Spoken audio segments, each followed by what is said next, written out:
창세기 6장 1절에서 8절까지입니다.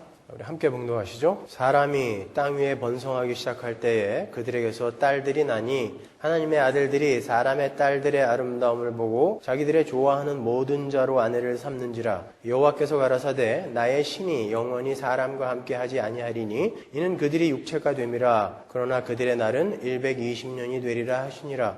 당시에 땅에 네피림이 있었고 그 후에도 하나님의 아들들이 사람의 딸들을 취하여 자식을 낳았으니 그들이 용사라 고대의 유명한 사람이었더라. 여호와께서 사람의 죄악이 세상에 관영함과 그 마음의 생각의 모든 계획이 항상 악할 뿐임을 보시고 땅 위에 사람 지으셨으면 한탄하사 마음에 근심하시고 가라사대 나의 창조한 사람을 내가 지면에서 쓸어버리되 사람으로부터 육축과 기는 것과 공중의 새까지 그리하리니 이는 내가 그것을 지었으면 한탄함이니라 하시니라. 그러나 노아는 여호와께 은혜를 입었더라. 아멘.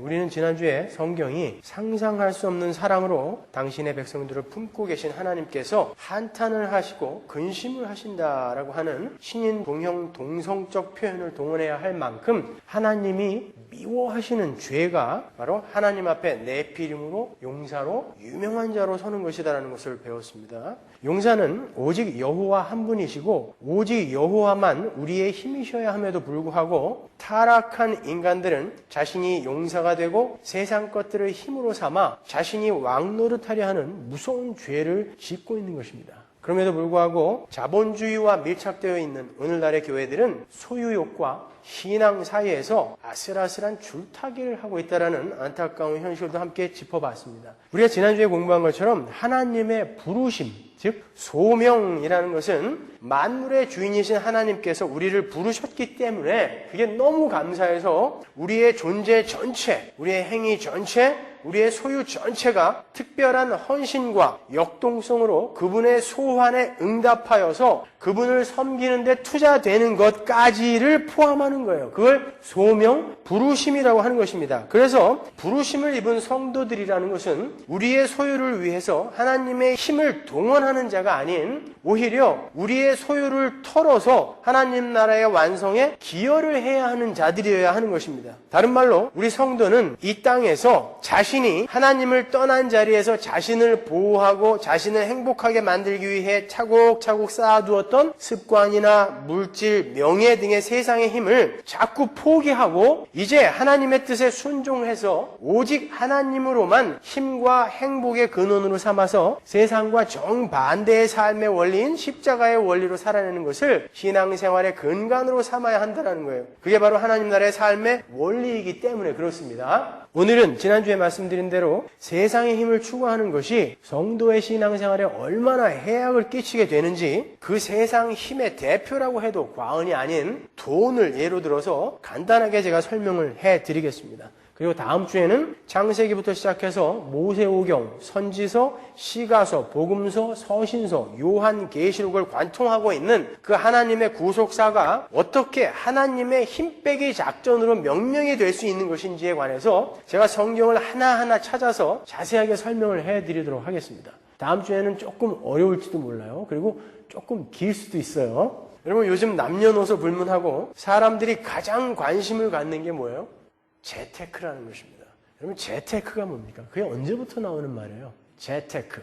재는 한문이에요. 재물재. 테크는 테크놀로지라는 영어입니다. 그렇게 합성이 되어서 만들어진 신조어예요. 재물을 어떻게 기술적으로 관리하여 더 많은 재물을 모으느냐가 바로 재테크이고 그것이 바로 요즘 사람들의 최대 관심사예요. 요즘은 젊은 아이들, 고등학생 아이들까지도 그 재테크에 이렇게 관심을 갖고 있다라고 그래요. 그 재테크가 나쁘다라는 것을 이야기하려고 하는 거 아닙니다. 아끼고 전략하고 물질을 효과적으로 운영하는 방법을 익히는 거 아주 좋은 거예요. 그런데 재테크에 관심을 갖고 있는 이들이 놓치고 있는 것이 있어서 그게 문제인 거예요. 인간은 재물에 대한 기술을 익히기 전에 먼저 재물에 대한 철학과 재물에 대한 신학, 제 필로소피나 제 티올로지를 먼저 습득해야 되는 거예요. 다시 한번요. 인간들은 재물에 대한 기술, 재테크를 익히기 전에 먼저 재물에 대한 철학과 재물에 대한 신학의 습득이 먼저 선행이 되어야 한다는 것입니다. 재물은 무엇이며 그 재물은 인간에게 어떠한 영향을 끼치게 되는 것이며 창조주 하나님은 그 세상의 힘인 재물을 어떻게 바라보라고 명령하셨는지에 관한 충분한 공부가 없이 재물을 다루는 기술만을 습득하게 되면 인간은 반드시 그 세상의 힘인 재물에 의해 망가지게 되어 있기 때문에 그러는 거예요. 제가 지금 재물을 예로 들어 설명을 하고 있지만 그것은 비단 재물만을 지칭하는 것이 아니라 세상이 힘이라고 명명해 놓은 모든 것을 다 포함하는 개념으로 이해를 하셔야 되는 거예요. 아셨죠?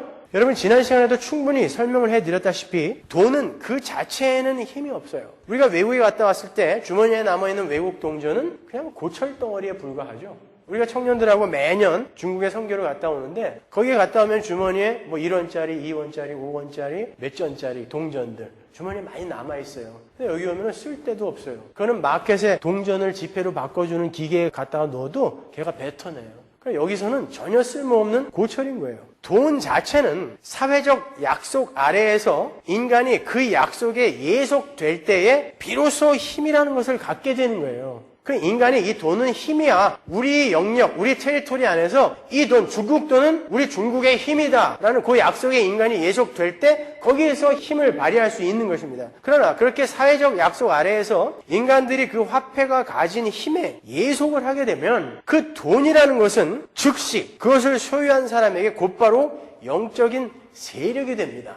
잘 들으셔야 돼요. 그래서 좀처럼 사물을 신격화하거나 인격화하지 않으시는 예수님께서 돈을 성경에서 인격적인 존재로 부르시는 거예요. 마태복음 6장 24절 보세요. 한 사람이 두 주인을 섬기지 못할 것이니 혹 이를 미워하며 저를 사랑하거나 혹 이를 중히 여기며 저를 경히 여김이라. 너희가 하나님과 재물을 겸하여 섬기지 못하니라. 잘 보세요. 여기 보시면 주님께서 재물을 하나님과 반대편에 있는 인격적인 존재로 인간들을 다스리는 두 주인 중 한 주인으로 부르세요. 그죠? 두 주인이라고 그러잖아요. 거기에 돈도 들어가 있는 거란 말입니다. 거기서 주인이라고 번역이 된 단어는 헬라어 큐리오스예요. 큐리오스는 제가 여러 번 설명해 드렸죠.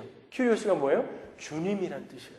주님. 주님께서 돈을 큐리오스, 주님이라고 부르고 계시단 말입니다. 뿐만 아니라 여기서 재물이라고 번역이 된 단어 맘모나스는 신격화된 돈을 지칭하는 단어예요. 주님은 돈을 하나님과 대조되는 하나님이 아닌 또 다른 신으로 부르고 계신 것입니다. 큐리오스라는 단어가 원래 히브리어 여호와나 아도나이에 해당하는 헬라어 단어란 말이에요. 그러니까 예수님께서 그 돈을 아도나이 여호와의 상대편에 있는 신으로 부르고 계신 거예요. 그만큼 힘이 있단 말입니다. 물질이라는 거, 세상의 힘이라는 것은 주님은 너희는 돈이라는 신과 너희가 돈이라고 부르는 신과 하나님 둘 중에 한 주님만 섬기라는 권고를 하고 계신 거예요. 만몬은 신이다라는 거예요. 그냥 돈에 그치는 게 아니다라는 것입니다.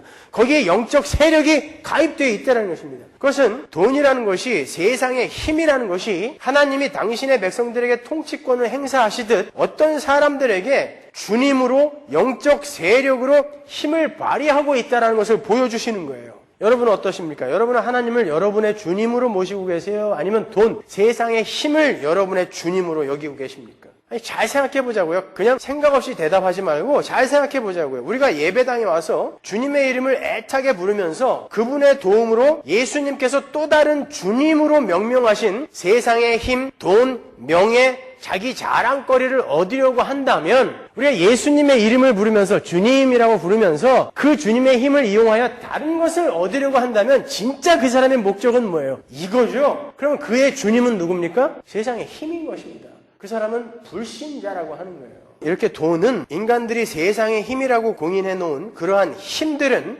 그것을 소유한 이들에게 영적인 세력으로 힘을 발휘하는 것들이기 때문에 그것들이 인간들에게 어떠한 해악과 이익을 가져다 주는 것인지에 관한 공부를 거치지 않고 그것을 모으고 쌓는 기술만을 습득해서 많이 지니게 되면 그 영적 세력은 반드시 그것을 소유한 인간들을 지배하게 되는 것입니다. 그래서 제가 성도는 재테크를 배우기 전에 재물에 대한 철학과 재물에 대한 신학을 먼저 공부를 해야 된다고 하는 거예요. 제 필로소피, 제 티올로지를 먼저 공부해야 된단 말입니다. 여러분, 담뱃값에 지나친 흡연은 건강에 해롭습니다 라는 경고 문구가 새겨져 있죠. 옛날에 하루에 담배를 4갑씩 폈어요.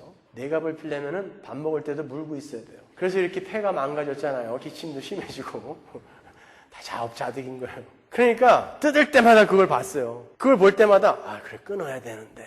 저는 돈에도 그런 경고 문구가 새겨져야 된다고 생각해요. 이것을 운영할 실력이 없는 자들에게 지나친 돈은 해가 됩니다. 저주입니다. 이렇게 써야 된다고 생각해요. 그래서 쓸 때마다 잘 써야 되는데. 그건 담배, 술, 마약 같은 거와는 비교도 할 수 없는 어마어마한 해악을 그리스도인들에게 가져오기 때문에 그렇습니다. 이건 제 말이 아니라 성경이 똑같이 경고하고 있기 때문에 제가 이렇게 말씀을 드리는 거예요. 에스겔서 28장 4절 보세요. 내 지혜와 총명으로 재물을 얻었으며 금, 은을 곳간에 저축하였으며 내 큰 지혜와 장사함으로 재물을 더하고 그 재물로 인하여 내 마음이 교만하였도다. 재물로 인하여 마음이 어떻게 됐다고요? 교만해졌다. 하나님의 백성들에게 이야기하는 거예요. 누가복음 16장 13절 보세요. 지파인이 두 주인을 섬길 수 없나니 혹 이를 미워하고 저를 사랑하거나 혹 이를 중히 여기고 저를 경히 여길 것임이니라. 너희가 하나님과 재물을 겸하여 섬길 수 없느니라. 성경은 인간이 하나님을 떠나게 되는 첩경으로 재물, 세상의 힘이라는 것을 제시하고 있어요. 잠언 23장 4절 보세요. 부자 되기에 애쓰지 말고 네 사사로운 지혜를 버릴지어다. 잔깨 부리지 말아라 라는 거예요. 잔대가리 굴리지 마라 이런 뜻이에요. 돈 벌라고 잔머리 쓰지 말라는 거예요. 내가 어찌 허무한 것에 주목하겠느냐. 그 허무한 거 쳐다보지 말아라. 정령의 재물은 날개를 내어 하늘에 나는 독수리처럼 날아가리라. 날아가는 거예요. 아니, 죽을 때까지 갖고 있는 사람 봤는데요. 죽으면서 날아가는 거예요. 그거 못 가지고 가니까. 그죠? 디모데전서 6장 6절 보세요. 자족할 줄 아는 사람에게는 경건이 큰 이득을 줍니다. 우리는 아무것도 세상에 가지고 오지 않았으니 아무것도 가지고 떠나갈 수 없습니다. 우리는 먹을 것과 입을 것이 있으면 그것으로 만족해야 합니다. 그러나 부자가 되기를 원하는 사람은 유혹과 올무와 여러 가지 어리석고도 해로운 욕심에 떨어지게 됩니다. 이런 것들은 사람을 파멸과 멸망에 빠지게 합니다. 돈을 사랑하는 것이 모든 악의 뿌리입니다. 돈을 쫓다가 믿음에서 떠나 헤매기도 하고 많은 고통을 겪기도 한 사람이 더러 있습니다. 표준 세번역으로 읽어드렸어요. 어떠세요? 이런 걸 냉장고 옆에다 붙여놓으시라니까요. 시작은 미약하였으나 나중은 창대하리라 이런 거 다 띄고 이런 걸 붙여놓으세요. 이렇게 세상의 힘을 잘 운영할 수 있는 실력을 키우기 전에 어떤 이에게 주어지게 되는 세상의 힘이라는 것은 그에게 커다란 해가 될 수 있다는 거예요. 그래서 암브로스 대주교는 부는 모든 악덕의 원천이다. 왜냐하면 부는 우리의 가장 악한 욕망까지도 실현시킬 수 있는 힘이 있기 때문이다 라고 이야기한 거예요. 무슨 말인가 하면 돈은 인간이 하고 싶은 것을 이루어줄 수 있는 힘이 있다는 거예요. 그런데 하나님을 올바로 알지 못하는 인간이 가진 욕망이래 봐야 전부 죄에서 나온 것이라는 거예요. 이기적인 탐심, 욕망. 근데 돈이 그런 것들을 전부 이루어줄 수 있는 힘이 있다는 거예요. 그렇기 때문에 이것을 제대로 운영할 수 있는 실력이 없는 사람에게 돈이 주어지게 되면 지만을 위한 탐욕과 욕심과 죄 속에 빠지게 되기 때문에 이건 해악이다라고 초대 교부들이 이렇게 이야기해 놓은 것입니다, 여러분. 여러분 한번 생각해 보세요. 사랑이라는 것은 밖으로 쏟아 부어질 때 참사랑이 되는 거예요. 성경이 정의하는 사랑은 그렇게 자신의 손해를 감수하고 자신을 비워 밖으로 쏟아 부어지는 것. 그래서 상대방이 유익을 보는 걸 사랑이라고 하는 거예요. 그게 하나님 나라의 삶의 원리이고 그래서 하나님을 사랑이라고도 부르는 것이고 십자가에서 그 사랑이 어떤 것인지를 확실히 보여주신 것입니다. 예수님의 생애와 십자가에서. 그게 사랑인 거예요. 성경이 말하는 사랑. 그런데 타락한 인간은 이제 자기를 왕으로 삼아 살기로 한 자들이기 때문에 나만을 위해서 살기로 한 자들이기 때문에 그 사랑을 안으로 쏟아부어서 자기만을 사랑한단 말입니다. 성도는 그러한 자기 사랑의 해악을 깨닫고 자기를 향하던 그 이기적인 사랑을 하나님과 이웃을 향해 쏟아부어야 하는 사람들인 거예요. 그런 자로 지어져 가는 걸 신앙생활이라고 하는 것입니다. 그게 바로 하나님 나라의 삶의 원리인 십자가의 원리, 참사랑의 원리라고 하는 거예요. 그러한 사람들에게는 그들에게 주어지는 부나 명예나 건강 등의 세상의 힘이 자기를 타락시키는 도구가 아니라 남을 섬기는 훌륭한 은혜의 도구로 쓰여지게 된단 말입니다. 그러니까 먼저 제 필로소피, 제 티올로지를 먼저 공부하시라는 거예요. 성경을 통해 하나님의 말씀을 통해서 말이에요. 우리 교회에도 신앙생활을 잘하던 사람이 사업이 잘 풀리고 돈이 좀 생기자 교회에 안 나오는 사람들이 몇 있어요. 그전에는 돈이 없어서 하고 싶은 걸 다 못하고 왜냐면 돈이 없어서 어디 가질 못해. 그래서 교회라도 나와서 앉아있어 줬는데 이제는 돈이 생겼어요. 자기를 행복하게 하고 자기를 기쁘게 할 수 있는 돈이 생겨서 여기에 나와줄 시간을 못 내시는 거예요. 떠나는 거죠. 그건 저주라고 하는 것입니다. 그건 아직 돈을 어떻게 써야 할지를 모르는 사람에게 힘이 주어져 버렸기 때문에 그가 자기의 욕심과 자기의 쾌락을 조차 타락을 하는 거예요. 하나님은 우리에게 그런 걸 보여주시는 것입니다. 그래도 너희들 돈 할래? 라고 힘 할래? 라고 우리에게 보여주시는 거예요. 그런 사람들은 절대 나만을 위해서 살아야 하기 때문에 아직 하나님이 누구인지 내가 받은 은혜가 뭔지를 정확히 모르기 때문에 남에게 인색할 수밖에 없어요. 제가 제일 싫어하는 사람들이 인색한 사람이에요. 아끼고 전략하는 거 말고 분명히 그러한 능력과 힘이 있는데 인색한 거 있죠. 어른들 중에 말이죠. 우리 청년 아이들하고 같이 밥 먹으러 가면서 가서 계산하는데 더치페이하는 사람 제가 봤어요. 창피하게 말이죠. 차라리 내가 일주일 점심 안 먹고 금식하는 한이 있더라도 그 아이들 애써 공부하고 신앙생활 하느라고 교회에 나와서 수고하고 하는 아이들 그 밥 한 끼 사주는 게 그건 멋있는 거 아니에요? 그 아이들한테 야 오늘 뭐 먹었어? 설렁탕 7불래. 어른이 그거 걷고 다니더라니까요. 그런 거 인색이라고 하는 거예요. 그게 바로 죄의 속성인 것입니다. 가지고 있어도 못 나누는 거. 불안하기 때문에 그래요. 그렇게 자기를 보호하고 행복하게 만들 수 있는 힘이 이 세상의 것들이라고 생각하는 자들은 절대 남을 도울 수가 없어요. 그래서 오늘날 이렇게 굶어 죽는 이들이 많이 생기는 거예요. WFP 세계식량기구에서 발표한 바에 따르면요, 지구상에 존재하는 모든 인구 중에 매일 밤 굶주림에 지쳐서 잠드는 사람이 15억 명이래요. 다이어트 하느라고 안 먹는 거 말고 배고파 죽겠는데 먹을 게 없어서 굶주림에 지쳐 자는 사람이 15억 명. 거기다가 매일매일 3만 명씩 굶어 죽어요. 굶어서 죽어요. 7초에 한 명씩 어린아이가 죽습니다. 굶어서. 그리고 기아 때문에 체중 미달인 아이가 전 세계에 3억 명이에요. 못 먹어서. 여러분 TV에 아프리카나 중앙아시아에 있는 어린아이들이 너무 말라가지고 머리만 이만하게 크고 아랫배만 뻘떡 복수가 차가지고 뻘록 튀어나와가지고 힘이 없어갖고 온몸에 파리가 붙어있는데 그걸 뛰질 못하는 아이들 보셨죠? 그런 아이들이 3억 명이라는 거예요. 3억. 그런 아기들이. 근데 정말 우리를 아연하게 만드는 사실은 지금 이 세계에는 모든 인류가 충분히 먹고도 남을 만큼의 식량이 있다는 것입니다. 이게 비극인 거예요. 근데 그게 다 어디가 있느냐? 부자 나라의 곳간에 들어가 있는 거예요. 그리고 고가, 곡식 값을 일정하게 유지하기 위해 부자 나라에서 태평양에다 갖다가 밀, 쌀 갖다 버리는 거예요. 막 갖다 나눠주면 곡식 값을 잡을 수가 없으니까. 여기서는 매일 3만 명이 굶어 죽고 있어요. 7초에 한 명씩 애기들이 죽고 있는데 못 먹어서. 한쪽에서는 자기들의 유익을 위해 태평양에다가 그 쌀을 갖다가 버리는 것입니다. 그게 인간인 거예요. 죄인 것입니다. 그것이. 저는 우리 집에서 아이들이 남긴 음식 보면은 참 가슴이 아파요. 그 쓰레기에 들어가는 음식 쓰레기, 제가 쓰레기 버리러 그 쓰레기통 열 때마다 참 가슴이 아파요. 그거면 그 아프리카에 있는 아이들이 몇 명이 며칠을 먹을 텐데. 이런 생각 때문에. 예, 그렇게 모든 인간이 충분히 먹고도 남을 음식들이 그렇게 태평양 바다의 쓰레기통에 곳간에 잠겨 있는 것입니다. 인간들의 이기적인 욕심 때문에, 나누지 못하는 인색함 때문에. 그게 바로 힘의 원리를 좇아 살아가는 자들에게 하나님이 내리시는 저주의 모습이 바로 그런 거예요. 걔네들은 지옥에서도 그렇게 살 거라니까요. 끝까지. 그러니까 거기가 지옥이 되는 것입니다. 나만을 위해서 살기에 거기가 지옥이 되는 거예요. 성도는 그 반대의 삶을 추구하는 자들입니다. 돌아서서 유턴해서 그 반대의 삶, 힘의 원리를 버리고 나를 비워 남을 섬기는. 우리 주일학교 때 배웠잖아요. 천국에 갔더니 긴 젓가락 갖고 2m 되는 젓가락 갖고 서로 먹여주고 있더라고. 지옥 갔더니 그거 갖고 지 혼자 먹겠다고 젓가락 들고 먹다가 하나도 못 먹고 굶어 죽더라는 것이죠. 주일학교 때 주일학교 선생님들이 이해하기 쉽게 지옥과 천국을 설명한 거지만 그거예요. 이쪽 지옥의 힘의 원리이고 이게 십자가의 원리인 것입니다. 서로 먹여주는 거예요. 배고파 죽겠는데 내가 먹어야지. 그럼 못 먹는 거예요. 애들도 아는 삶의 원리인 것입니다. 십자가의 원리라는 거. 그걸 사랑이라고 하는 거예요, 우리가. 하나님은 우리 성도들에게 자기가 가진 소유를 갖고 이웃들과 나누라고 반복하고 강조하고 강조해서 말씀을 하셨어요. 그 말씀은 단순히 선행을 하라라는 차원의 권고가 아닌 거예요. 그 권고 속에는 세상의 힘들을 추구하는 그것이 너희를 죄 속으로 빠뜨렸으니까 너희들이 그 세상의 힘이라는 것을 한번 풀어서 비워서 나를 위해 일할 수 있는지 한번 시험해보라라고 이야기하는 것입니다. 너희들 정말 사심없이 그거 할 수 있어? 라고 우리에게 물으시는 거예요. 제가 대학교 때 그 섬김의 집이라는 철거민촌에서 야학을 할 때 김장훈이라는 제 노래하는 후배하고 같이 시작을 했었는데 그 아이와 거기서 약속을 했어요. 야, 우리 노후 대책 이런 거 생각하지 말고 버는 족족 우리 나누는 거 한번 해보자. 걔는 많이 벌어서 많이 기부했지만 저는 조금 벌어서 조금. 그러나 제가 가진 모든 것을 최소한의 생활비에 남기고 해보는 거예요. 왜? 이걸로 행복하지 않을 수 있다는 걸 한번 보여주는 것입니다. 이거 쌓아서 내가 행복하지 않을 수 있다는 걸 한번 보여주고 싶은 거예요. 여러분, 세상의 것들을 자신의 유일한 힘으로 삼고 사는 이들은 절대 자기의 것을 생면부지의 사람들에게 나눠줄 수가 없어요. 복음을 먼저 공부하세요. 그리고 훈련하세요. 이 피 같은 내 거를 어떻게 훈련하셔야 됩니다.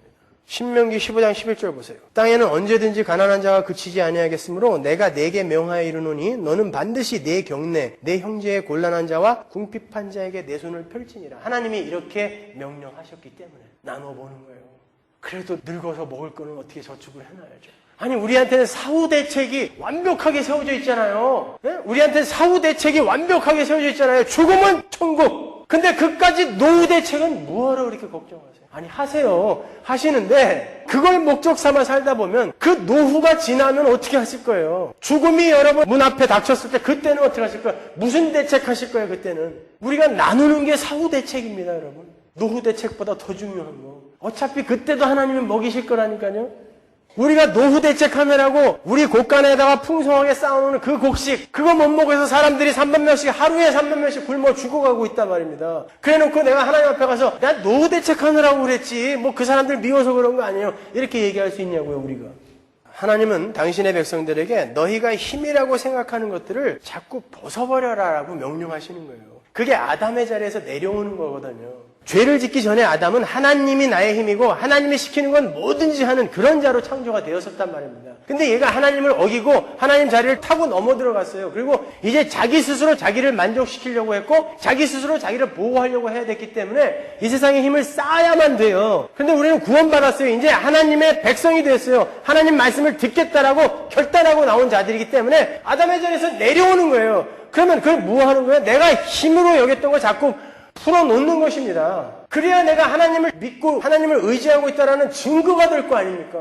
근데 그건 아무것도 안 하고 그걸 꼭 붙들고 있으면서 말로만 주는 나의 힘이요 여호와는 용사시니, 새빨간 거짓말이죠. 그거 하나님이 계속 우리에게 이렇게 명령하시는 건 한번 해봐. 진짜야? 넌 말로는 잘하는데 그거 진짜야? 라고 물으시는 것입니다. 그거 비워봐. 그거 놓으면은 내가 밑에서 받아줄게. 그런데 웃기지 마세요. 여기 떨어지면 죽어. 못 놔요. 하나님이 이야기하시는데. 똑같은 거예요.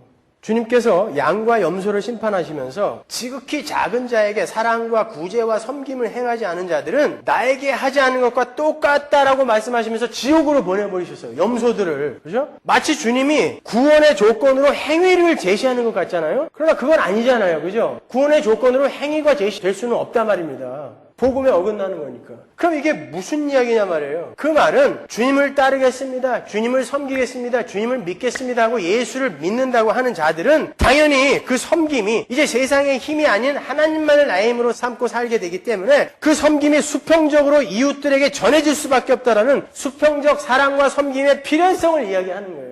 당연히 그렇게 살 수밖에 없다는 것입니다. 진짜 복음을 안다면. 그래서 그렇게 안 산 자들은 너는 모르고 그냥 입으로만 예수 믿는다고 한 거니까 너는 지옥 가라고 이야기한 것입니다. 진정 거듭나서 주님만을 자신의 힘으로 삼고 따르게 된 자들은 이제 자신을 위해 이웃을 늑탈하고 밟고 자신의 자랑을 위한 이웃과의 경쟁으로 세상의 힘을 쌓을 필요가 없기 때문에 자신보다 약하고 가난한 자들을 보면서 상대적 비교 우위적 쾌감을 느끼는 비열한 자리에서 벗어나서 이웃들을 섬기게 되는 것이 당연한 이치인 거예요.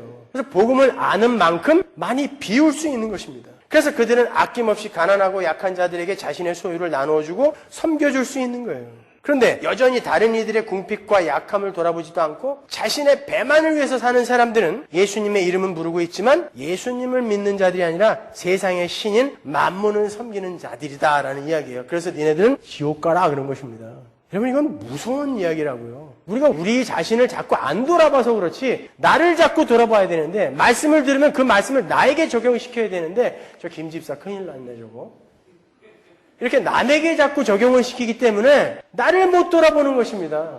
자, 여러분, 이렇게 세상의 힘을 어떻게 유용하게 써야 하는지를 배우지 못하고 자기가 가진 세상의 힘으로 자기 배만 채우며 사는 자들은 자기들이 열심히 쌓고 있는 그 힘으로 지옥으로 가는 티켓을 사고 있는 거예요.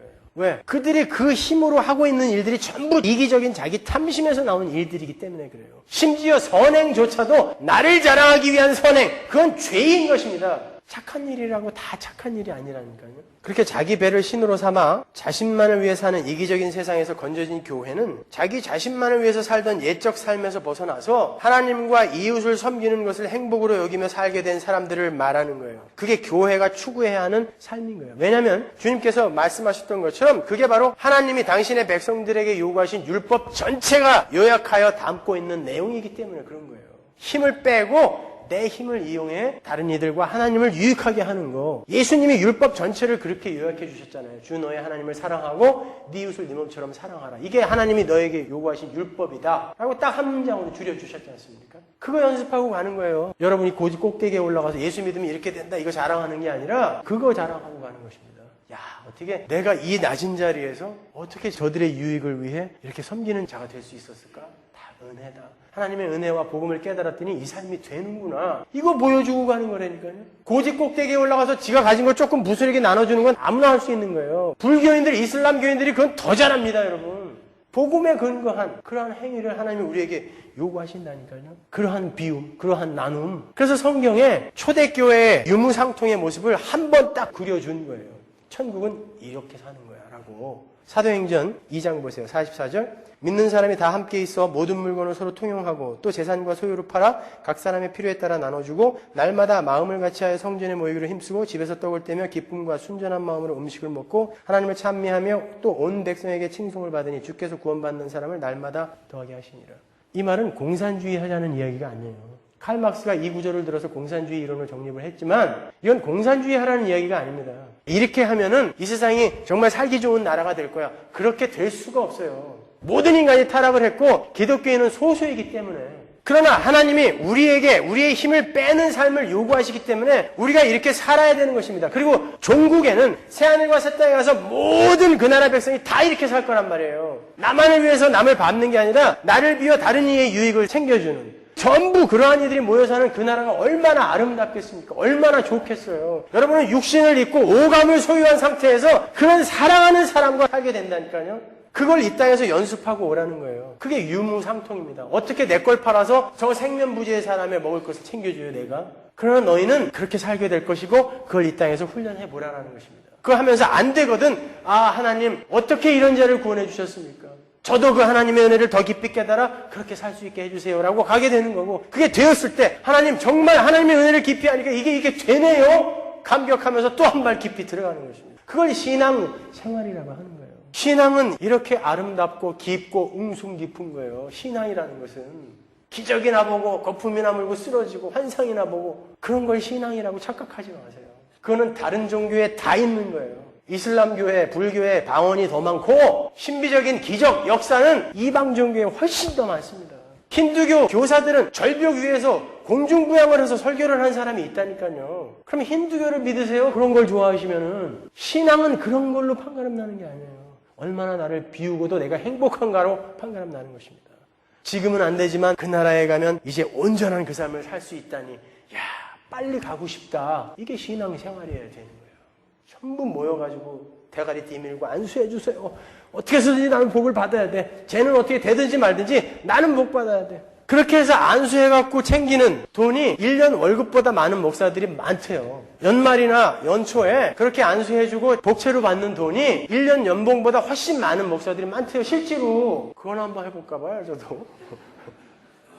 그게 무슨 웃기지도 않는 코미디입니까, 여러분? 이러한 초대교회의 모습은 천국의 삶은 어떤 삶이다라는 것을 그림자로 한번 보여준 거예요. 그러나 너희들은 그러한 이상적인 공동체를 이 땅에서 만들어낼 수는 없을 거야. 그러니까 그 나라를 소망해라 라고 우리에게 한번 보여주신 것입니다.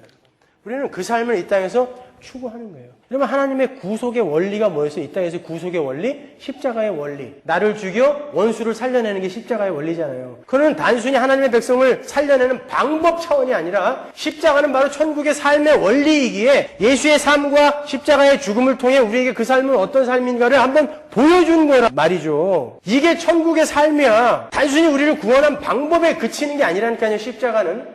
그게 천국을 사는 천국 백성들의 삶의 원리인 것입니다. 부유하신 자가 부요를 비우고 가난하게 되심으로 가난한 자들이 부유하게 되는 거. 고린도후서 8장 9절. 그게 천국의 삶의 원리인 거예요, 여러분.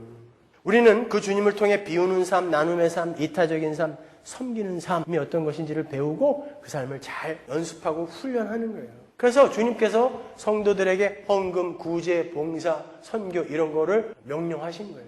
여러분, 하나님은 전능하신 하나님이에요. 우리가 헌금 안 한다고 하나님의 그 뜻이 이루어지지 않습니까? 하나님 나라가 완성이 안 되나요? 우리가 선교 안 한다고? 하나님이 혼자 다 하시는 거예요, 그거는요. 근데 왜 우리에게 굳이 헌금하라고 그러고 봉사하라고 그러고 왜 우리에게 선교하라고 그래요? 왜 우리를 거기에 동참시키십니까? 우리는 계속 방해만 하고 있는데. 오직 하면 로버트 맥체인 목사님이 죽으면서 하나님 나는 죽는 날까지 하나님의 일에 방해만 됐는데 왜 자꾸 저를 들어서 쓰셨어요? 그러고 돌아가셨다니까요. 우리는 하나님의 일에 방해만 되는 자들이에요. 그럼에도 불구하고 하나님이 우리에게 자꾸 그걸 요구하세요. 왜?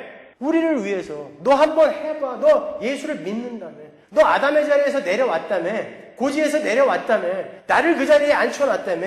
그러면 나를 진짜 네가 믿니? 그 세상의 힘 말고 그거 한번 다 놔봐. 그리고 나를 한번 믿어봐. 내가 너한테 어떻게 해주는가? 라고 물으시는 거예요. 그래서 헌금하라는 거예요. 헌금은 여러분의 신앙 고백. 하나님 나는 이거 힘으로 삼아 살고 있지 않습니다라는 신앙 고백으로 드리는 것이지 하나님 이거 잘 유용하게 써서 하나님의 뜻을 잘 이루세요 라고 우리가 적선하는 거 아니라니까요. 우리의 힘을 비우라고 하나님이 자꾸 우리에게 헌금하라고 하시는 것입니다. 힘을 비우는데 신문에 둘둘 싸서 쓰레기통에 갖다 버릴 수는 없잖아요. 그러니까 하나님 앞에 신앙 고백으로 드리는 게 헌금이에요. 그래서 제가 아직 신앙 고백을 올바로 할 수 없는 분은 헌금하지 마세요라고 이야기한 거예요. 그래서 이렇게 헌금이 줄어든 거고 괜찮아요. 그거 없어도 하나님의 나라는 차곡차곡 완성되어져 갑니다. 그리고 교회가 뭐 이 땅에서 대단한 일 안 해도 돼요. 뭘 하려고 그래요? 한 사람 한 사람이 하나님의 백성으로 거룩하게 지어져 가면 되는 것입니다. 그게 올바른 교회인 거예요. 하나님은 그들만을 뽑아 천국에 집어넣으시는 것입니다, 여러분. 그런데 어줍지 않게 성숙되지도 못한 신앙을 갖고 있는 사람이 어줍지 않은 세상의 힘을 소유하게 되면 그 사람은 그 멋에 빠져서 나오질 못해요. 얼마나 좋은데요. 저도 제 동생이 여기 앉아있지만 20대 초반부터 한국에서 제일 좋은 자동차 타고 다녔어요. 아버지가 강남에 큰 아파트 사줘갖고 어렸을 때부터 혼자 거기서 살면서 하고 싶은 거 다 하고 살았어요. 그때 당시에는 못 빠져나오겠더라니까요. 그게 너무 좋아서. 호텔에 가면 조그만 차 타고 가면 사람 취급도 안 해요. 어디 안 보이는데 저기다 갖다 세우라고 그래요. 구박을 해서 그냥 꼬불꼬불 내려가야 돼요. 좋은 차 타고 가면은 90도로 인사하고 그냥 대줘요. 밖에다 대줘. 여기는 좋은 차 타는 사람들이 이렇게 오는 좋은 호텔이랍니다. 이거 알려주려고. 못 빠져나옵니다, 사람은요, 거기서.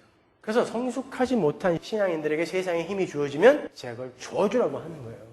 구체적으로 신앙적으로 성숙하지 못한 사람들에게 세상의 힘이라는 것이 어떠한 해악을 줄 수 있는지 제가 몇 가지 예를 드리고 마치겠습니다. 일단 신앙적으로 성숙하지 못한 인간이 하나님이 아닌 세상의 힘, 부와 명예 등에 관심을 쏟게 되면 그것들이 결국 영적인 생활에 목을 조르게 돼요. 예수님이 경고하신 것처럼 인간들이 보물로 생각하고 있는 그곳에 인간들의 마음이 가기 때문에 신앙적으로 성숙하지 못한 이들이 이 세상의 것들을 자기의 보물로 자꾸 삼게 되면 그리고 그것을 자꾸 얻어서 거기에 맛을 들이게 되면 그걸 자꾸 자기의 보물로 삼게 되고 그 마음을 거기에 뺏기게 되는 것입니다. 그러면 그의 마음속에 하나님이 자리할 자리가 남지를 않아요. 해보셨잖아요, 여러분들. 너무 좋은 게, 이 세상 것들 중에 너무 좋은 게 나에게 자꾸 주어지면 그거 좋아하느라 내 마음속에 하나님이 들어설 자리가 없어요. 내 속엔 내가 너무 많아.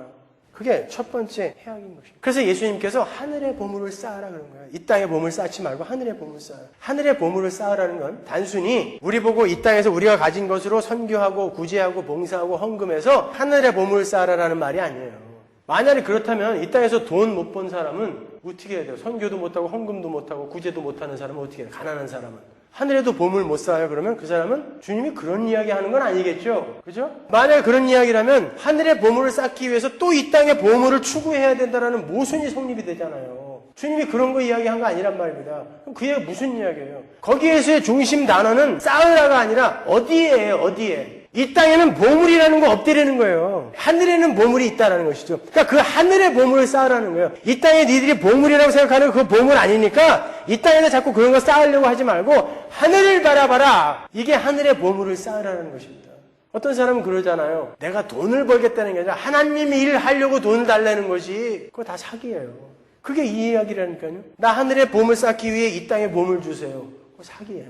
그런 건 아예 바라보지도 말라는 거예요. 필요하면 하나님이 필요한 사람에게 주어서 하나님 일은 하나님이 알아서 해 가실 거니까 너희는 너희의 신앙을 챙겨라 라는 것입니다. 그 챙기는 길에서 하나님이 나에게 허락해 주시면 그때 청지기로서 잘 쓰면 되는 거예요. 그런데 자기가 뭔데 자기가 자신을 믿고 하나님 이만큼 주면 내가 이런 저런 일 할게요. 거짓말이에요. 여러분 우리는 이 땅에 보험을 쌓는 사람들 아니에요. 보물은 오직 하나. 질그릇 안에 뭐가 담겨있다고 그래요? 보배가 담겨있다고 그러죠. 보물 같은 단어예요. 그 보물이 뭐예요? 질그릇은 나니까. 예수, 영생, 하나님 나라 그게 보물이라는 것입니다. 그것만 봐 그러는 거예요.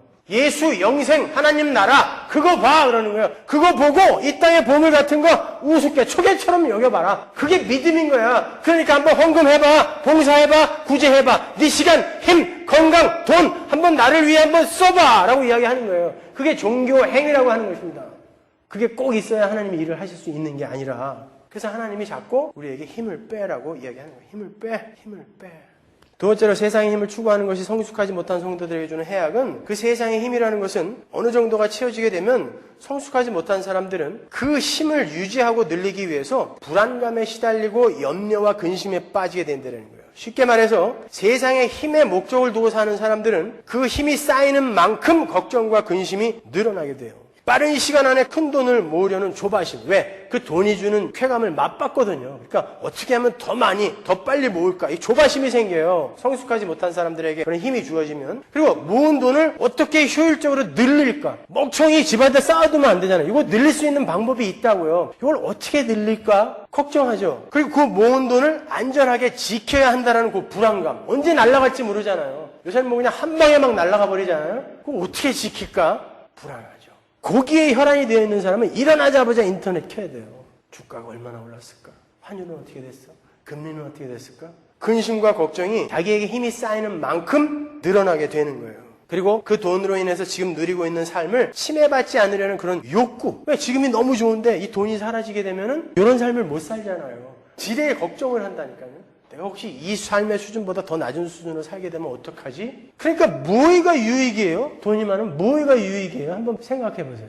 한 가지밖에 없어요. 남들이 나를 돈 많은 사람으로 추앙해줘서 내가 그들의 부러움을 살 때에 아이고 자식들 그래 라고 하는 이 비교 우위적인 비열한 쾌감밖에 없는 거예요. 그렇다면 만일 그렇게 평생 써도 남을 돈을 벌어서 정말 가장 안전한 곳에 놔두면 그러면 걱정이 사라질까요? 그러면 그때는 더 무서운 불신으로 들어가게 돼요. 이제는 내 인생을 가장 안전하고 평화롭게 행복하게 만들 수 있는 힘이 나에게 있어요. 그 사람에게 하나님이 왜 필요합니까? 필요 없어요. 그러니까 여러분은 그것을 어떻게 모을까를 고민하기 전에 그게 무엇이며 어떻게 써야 하는가, 왜 하나님은 우리에게 그런 것을 허락하셨을까를 먼저 공부를 하셔야 되는 것입니다. 여러분. 세 번째로 세상의 힘은 사람의 눈을 멀게 만드는 힘이 있어요. 무슨 이야기인가 하면 성숙하지 못한 사람들은 세상의 힘을 많이 소유하고 누리다 보면 그게 너무 좋아서 그것을 혼자 즐기는 일에 빠져서 다른 이들의 아픔과 고통을 보지 못하게 된다는 거예요. 예수님은 그 문제를 부자와 나사로의 비유에서 다루세요. 누가복음 16장에 나오는 부자와 나사로의 비유가 담고 있는 중요한 메시지 중에 하나는 부자가 하나님을 안다고 하는 그 부자가, 왜냐면 그 유대인이니까요. 그 부자가 매일같이 잔치를 벌이면서 그의 문 앞에서 부스러기를 주워 먹고 있는 그 거지를 여전히 거지로 놔두었다라는 것에 대한 책망인 것입니다. 그 부자가 왜 지옥에 갔는지 거기에 설명이 안 돼 있잖아요. 매일 잔치하는 게 뭐 잘못이에요? 그 거지 나사로와 그 부자는 둘 다 유대인이었는데, 하나님을 알고 섬긴다는 유대인이었는데, 그 부자가 하나님이 가난한 자들과 이웃에게 어떤 마음을 갖고 있으시며 어떻게 섬기라고 이야기를 해줬음에도 불구하고 그가 그 거지를 죽을 때까지 그대로 거지로 놔뒀다라는 건 이 사람은 하나님을 몰랐다라는 거예요. 그래서 지옥에 떨어진 것입니다. 성숙하지 못한 인간이 세상에 힘이 주는 거대한 쾌락 속에 빠지게 되면 거기에 빠져서 다른 이들의 형편을 돌아볼 수 있는 눈을 상실하게 되는 거예요. 그거는 죄인 것입니다. 그래서 존 허기가 만몬병, 맨몬 일리스의 대표적인 증상이 바로 numbness, 무감각증이다라고 이야기하는 거예요. 무감각증. 마리 앙뚜아네트처럼 프랑스 대혁명 때 농민들이 막 일어나서 빵을 달라 그러니까 빵이 없으면 고기를 먹어 그랬잖아요. 자기 상황에서 자기가 갖고 있는 힘이 너무 달콤하니까 그 상황에서 남들의 형편을 못 보는 거예요. 빵이 아니면 고기를 먹어. 왜 난리야? 넷째로 세상의 힘은 그 힘으로 스스로의 삶을 보장하고 책임질 수 있겠다는 불신을 유발하게 돼요. 돈과 명예를 많이 쥐어보았더니 하나님의 힘을 빌리지 않아도 자기가 가진 것으로 문제들이 해결되고 쾌락이 주어져요. 그럴 때 성숙하지 못한 인간들은 반드시 하나님과 멀어지게 돼 있어요. 이 물질주의, 화폐 중심의 시장 경제가 지배하고 있는 현대에는 모든 걸 돈으로 다 살 수 있어요. 심지어 사람의 마음도 살 수 있습니다. 왜 여자 연예인들이 재벌가의 아들들을 그렇게 좋아하는지 아세요? 돈이 그 여자들의 마음을 벌써 사버린 것입니다. 인격, 외모, 성품, I don't care. 괜찮아. 평생 내가 만져보지도 못한 그러한 돈이 있기 때문에 그 돈에 자기의 마음을 팔아버린 것입니다. 네, 돈은 사람의 마음까지도 살 수 있어요. 그러니까 그 돈을 갖고 내가 할 수 없는 게 없는데 뭐하러 하나님을 찾아요? 그에게 유일하게 하나님이 필요할 때는 자기가 죽은 이후에 그때는 조금 불안하니까 사후 대책 정도로만 생각할 뿐이죠.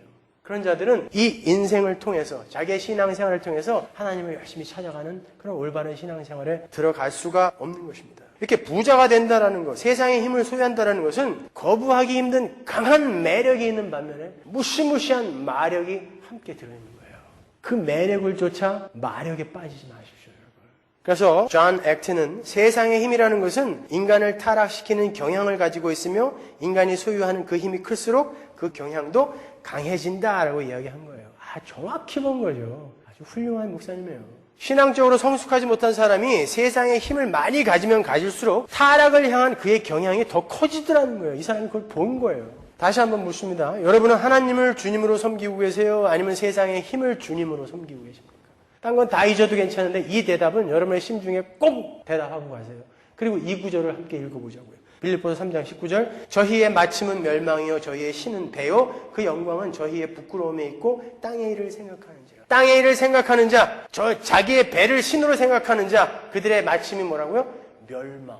무시무시한 경고예요, 이거는요. 멸망. 사람들이 천국을 별로 소망하지 않으니까 멸망이 얼마나 무서운 건지를 몰라. 그렇지 않아요? 천국을 별로 소망하지 않으니까 멸망이 얼마나 무서운 건지를 몰라요. 분명히 성경은 이렇게 멸망한다라고 경고하고 있는데 계속해서 그 삶을 추구하고 있다니까요. 세상의 힘을 자기의 힘으로 삼는 그 삶을 우리는 자꾸 비워야 되는 거예요. 그럼에도 여러분 세상의 힘을 여러분의 삶의 목적으로 삼고 사시겠어요? 여러분을 자랑하기 위해서 서슴없이 다른 기호들을 미워하고 헐뜯고 시기하고 질투하시겠습니까? 그게 노아의 홍수에 몰살당한 인간들의 모습이에요. 죄의 모습. 우리는 세상의 힘으로 강해지는 자들이 아니라 목숨을 다해 하나님을 사랑하고 이웃을 섬기라는 하나님의 뜻을 온전히 쫓는 것으로 우리의 강함을 입증해야 하는 성도들인 거예요. 그게 하늘나라의 강함입니다, 여러분. 그게 하늘나라의 힘인 거예요. 출애굽기 15장 2절 3절 지난주에 찾아봤잖아요. 여호와는 나의 힘이요 여호와는 용사시니 그분이 용사고 그분이 나의 힘이라니까요. 돈이 나의 힘이 아니에요. 나의 외모가 나의 힘이 아닌 것입니다. 나의 명예가 나의 힘이 아닌 것입니다. 그분만이 용사고 용사인 그분을 쫓아 사는 내가 힘 있는 자가 되는 거예요. 근데 그분이 이웃을 사랑하고 하나님을 사랑하라 했기 때문에 내가 이 땅에서 잠시 손해를 보는 자리로 내려가는 거, 그게 강한 자인 것입니다. 그러면 계시록 5장 12절 보면 큰 음성으로 가로되 죽임을 당하신 어린 양이 능력과 부와 지혜와 힘과 존귀와 영광과 찬송을 받으시기에 합당하도다 하더라. 자, 능력과 존귀와 부와 지혜와 영광, 이게 누구에게 합당하다 그래요? 어린 양. 근데 어떤 어린 양? 부활하여 승귀하신 어린 양? 아니요. 죽임을 당한 어린 양이라고 일부러 이렇게 묘사한다고요. 힘이라는 거, 진정한 하늘의 힘이라는 건 이 세상에서 죽임을 당하는 모습으로 나타나게 되어 있다는 것입니다. 그래서 고린도후서에서 바울이 약할 때 강함이다 라고 이야기한 거예요. 약할 때 강함이다. 이 역설을 여러분이 확실히 이해를 하셔야 돼요. 아니면 여러분은 신자라고 이야기하시면 안 됩니다. 어떻게 약함이 하늘의 강함이 되는지 이 역설을 이해하지 못하면 여러분은 신자라고 이야기하시면 안 돼요. 여러분 계시록에 보면 두 증인, 두 촛대, 두 감람나무 나오죠. 그게 뭐라 그랬어요? 우리 계시록 공부했잖아요. 교회. 그 교회가 어디서 죽어요? 바벨론 성 내에서 죽어요. 세상에서 교회가 죽습니다. 근데 장사도 안 지내져요, 세상이. 최대의 모욕이었어요, 고대 시대에. 그 자리로 내려가는 것입니다, 교회가. 근데 하나님이 그를 향해 강한 자라고 이야기했어요. 내가 너의 눈물은 내가 닦아줄 거야 라고 이야기해 주셨다니까요. 왜? 그게 힘이니까. 성도가 가야 할 길이니까. 계시록에서 우리 성도가 어디서 나오는 자들이라 그래요? 14만 4천이. 큰 환란에서 나오는 자들인데 그러잖아요. 성도는 큰 환란에서 나오더라는 거예요. 그럼 성도가 지금 하늘로 나오는데 어디서 나와요? 세상에서 나오는 거예요. 근데 거기를 큰 환란이라고 그래요. 성도가 사는 세상은 큰 환란일 수밖에 없어요. 왜? 나를 밟아서 나의 유익을 챙기는 세상 사람들 틈바구니에서 이 불쌍한 사람들이 나를 비워 내 걸 손해보면서 다른 이의 유익과 하나님의 유익을 챙기니 그게 어떻게 환란이 아니겠습니까? 그렇게 안 사니까 예수 믿고도 아무 문제가 없어요 라고 사는 거죠. 여러분, 기독교는 그렇게 남을 밟아서 나를 증명하며 하나님 나라를 확장하는 게 아니라 하나님의 뜻을 쫓아 이 땅에서 죽어주는 순교의 힘으로 이 땅에서 유지되는 거예요. 하나님 나라는 기독교 패권주의, 기독교가 가진 힘으로 여태까지 몇 명이 이어져 내려온 게 아니라 순교자의 피를 타고 흘러내려온 것입니다. 그래서 요한계시록에서 교회들을 전부 순교자라고 부르는 거예요. 패권주의 기독교가 남긴 역사의 큰 흠이 하나 있죠. 뭐예요? 십자군 전쟁. 12세기, 13세기에 수백만 명을 십자가를 앞세우고 때려 죽였습니다. 어린아이, 여자까지, 노인네들까지. 왜? 예루살렘 성전 탈환한다고. 그게 뭐라고? 거기에 뭐가 있다고? 그 결과 오늘날 어떤 열매가 맺혀졌어요? 이슬람 교도들이 기독교인들만 보면 다 죽이려고 그러죠. 911, 아프간 인질 사태 다 왜 일어난 거예요? 중동 전쟁. 기독교 패권주의가 그들을 묵사발 내버렸기 때문에 기독교가 공공의 적이 돼버린 것입니다. 지금. 언제 하나님이 그런 거 해달라 그랬어요? 왜 기독교인들이 단군 신상에 모가지를 자르고 다닙니까? 단군은 있지도 않은 존재, 신화에 나오는 존재입니다. 그게 무슨 우상이에요? 있지도 않은 건데 그냥 고귀한 문화유산. 야, 어떻게 이런 걸 신으로 또 섬기는 사람들이 다 있네? 라고 쯧쯧 불쌍히 여겨주면 되잖아요. 그걸 왜 특공대를 조직해가지고 목을 왜 자르고 다녀요? 돈 들여서 만들어 놓은 거를. 그리고 그냥 가지 십자가를 왜 그려놓고 가갖고 증거를 남기냐고요. 불상을 왜 보시고 다녀요? 신라시대, 고려시대 그 문화유산, 그 불상을 왜 보시고 다녀요? 야, 어떻게 이런 문화유산 속에서 내가 어떻게 예수를 믿게 되었을까? 왜 그런 큰 사람이 못 됩니까? 왜 절에다 불을 질러요? 왜 중이 시주하고 있는데 그 서울역 대로에서 그 머리에다가 그래 안수를 하고 그럽니까? 그 유치원생도 아니고 그거 뭐 하는 거예요? 언제 하나님이 단군 신상 목 잘라갖고 하나님 나라를 좀 확장해달라고 이렇게 부탁하셨나요? 아니, 붉은 악마, 뭐 어때요? 아니, 왜 한기총에서 들고 일어나서 왜 응원단 이름이 붉은 악마가 뭐냐? 아니, 자기들도 연애할 때 자기 악마 막 그랬잖아요. 그거 귀엽죠? 그런 말, 좀 그렇게 포용력 있게 왜 이렇게 못 가냐고요? 붉은 호돌이가 뭐예요? 이름도 바꿨어요. 기독교는 그렇게 나는 힘 있는 존재니까 넌 내 말을 따라야 된다 이렇게 해서 퍼지지 않아요. 그렇게 해서 한국에 엔타이 크라이스트라는 웹사이트가 생겼어요. 수만 명이 기독교 이 새끼를 다 죽여버린다. 수만 명이 웹사이트를 만들고 동호회에 가입을 했다니까요. 수 나쁜 놈들 이러면서. 이렇게 욕을 먹어야 되겠습니까? 그게 기독교 패권주의. 기독교는 십자가를 지는 거지 십자군 정신으로 나가는 게 아니라니까요. 기독교는 상대방이 칼을 갖고 무력으로 나를 치려고 할 때 무력으로 대항하는 게 아니라 무력하게 당해주는 거예요. 굉장히 좋은 말이네요. 제가 해놓고도. 무력으로 대항하는 게 아니라 무력하게 당해주는 게 기독교 정신입니다. 십자가의 정신. 여러분, 오늘날 기독교가 얼마나 잘못 가고 있는지 아시겠어요? 그러니까 주기도문이 아니라 야베스의 기도를 더 좋아하는 거예요. 주기도문은 예수님이, 하나님이 직접 가르쳐주고 하신 기도인데 그거는 I don't care. 야베스의 기도, 복에 복을 더하시고 지경을 넓혀주셔서 이게 더 좋아. 힘을 추구하는 사람들이니까. 주기도문에는 나가 아니라 하나님이 중심이에요. 내 뜻이 아니라 하나님의 뜻, 소유가 아니라 존재, 먹고 사는 것이 아니라 믿고 사는 것에 집중이 되어 있어요. 주기도문은 우리 배웠잖아요. 주기도문 5시간에 걸쳐서. 야베스의 기도는 다 나예요. 내 지경, 나에게 복을 더하시고. 그러니까 그 야베스의 기도 쓴 사람이 재벌되고 그 책을 출판한 사람들은 빌딩을 몇 개를 산 거예요. 기독교인들이 다 산 거 아닙니까 그거? 하나님은 생존 경쟁에서 열심히 싸우고 있는 자기 백성들의 편을 들어서 그들을 거기서 이기게 해주는 분이 아니라, 그게 오늘날 기독교인들이 바라는 거죠. 여기서 이기게 해주세요. 하나님은 그 싸움에서 자기 백성들을 끌어내시는 분이란 말입니다. 거기서 싸우지 마. 그냥 거기서는 져줘. 근데 나에게 그 힘을 보태달라고 지금 난리를 치는 거 아니에요. 그러니까 오직하면 마틴 루터 킹 목사가 죽기 전날 밤, 오늘날 인간들은 정말 편리하고 정말 좋은 것들을 많이 발견했습니다. 하늘을 새처럼 나를 수 있게 되었고 바다를 물고기처럼 자유자재로 돌아다닐 수 있게 되었어요. 근데 한 가지 못 배운 게 있네요. 자기 것을 나누는 방법. 그 다음날 죽었어요. 총 맞아서. 정확한 표현이에요. 그러나 그리스도인들은 바로 그 삶을 배우고 그 삶을 살아야 되는 거예요. 노블리스 오블리제. 가진 게 있으면 거기에 대한 책임과 의무도 함께 가지셔야 되는 것입니다. 하나님이 우리에게 청지기로 맡긴 거지 너 혼자 잘 먹고 잘 살라고 준 거 아니니까. 그래서 나중에 이 세상 떠난 날 손 툭툭 털면서 기분 좋게 털면서 하나님 쓰려는 대로 잘 썼다. 그거 가면 되는 거예요. 빈 주머니 내보이면서 하나님 잘 썼어요. 가면 되는 거예요. 바리바리 쌓아놓고 이거 두고 내가 어떻게 주고 그게 힘주고 돌아가시지 마시고 토마스 홉스가 그의 책 리바이어던에서 인간의 권력 지향성에 대해서 이렇게 이야기를 했어요. 힘에 대한 항구적이고 만족할 줄 모르는 욕구는 모든 인류가 공유하고 있는 본성인데 그것은 죽을 때에나 끝이 난다. 힘을 향한 인간의 욕구는 죽을 때에 끝난다 그랬어요. 맞아요. 죽을 때 끝나요, 그건요. 근데 그리스도인은 살아서 그 욕구를 끝낼 수 있어야 되는 것입니다. 믿음으로, 복음의 힘으로, 하나님 나라를 향한 소망으로. 오늘부터 뭐 하는 거예요? 힘 빼세요. 기도하겠습니다.